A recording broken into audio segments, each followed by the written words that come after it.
अशी मुलं आहेत की ज्यांना शिकायचं आहे पण पैशाअभावी शिकू शकत नाही.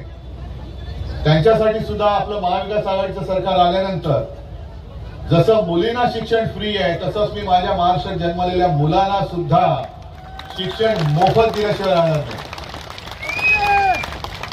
बाकी ही दोन गोष्टी आहेतच, दोन जी बंदरं आहेत वाढवण आणि मोरबे, हे जर का तुम्हाला खरोखर नको असेल तर यावेळेला मला दोन्ही आमदार आपले निवडून द्या.